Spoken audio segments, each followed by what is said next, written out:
ka East West Group of Institution Bangalore, ka Cot Admission nakamta ka Nursing but Paramedical Course, ka bala itho da ka Indian Nursing Council, ka Buy Admission ka Badunatam, but she's pa % ka Jinyokam. Pila ru ban apply da ka Education Loan. Kinong rap gibare ginong snong ka snong rembat ki try jaka jangka lom serman ha ilaka nongkli East JHADC district kila pha jingpen bana bagi persa jur bat dawa bat day ban pen sange no mardor ya ka public hearing ka bala thmu ban Pynlong ha ka bi day bat ka mining jangka MS Shree Cement Limited. Kani ka jing dawa ka long namar ba ka Shree Cement Limited kampat yo ya ka no objection certificate NOC ka balong ka badon kam na ka banta ka prospecting license but mining lease jong umau shun ha ka jaka ka batip kum ka lom serman naka Forest Department jog ka Giant Hills Autonomous District Council JHADC Jowai.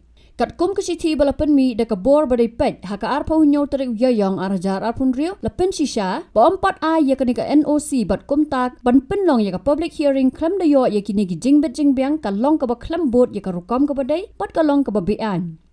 Shusho kini ki jaka batmu banle ya ka mining kide ki jaka jong kinong rap jong kinong snong ka snong rim bat kumta omla banle kanu ka kam Khlem ka jingmen jor jong ki try jaka kila kerpat jor ya ka Meghalaya State Pollution Control Board MSPCB bat baro ki bor ki badai pet bakin pen sange no mardor ya ka public hearing hado ba ka company kan pendap lut ya baro ki jingdon kam kat kum ka an.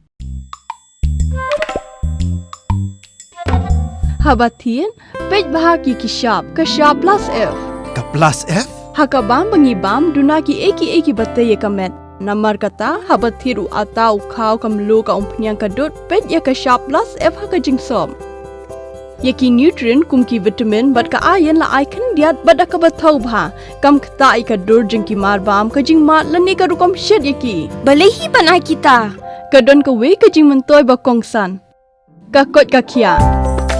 Ka nutrition bakam bhag ka jing im bakam bha pendon kam daki mar ba modon ka sharp plus F menta kasni Lawan Ra Shafi Lingba ko office jong Commissionerate of Food Safety Meghalaya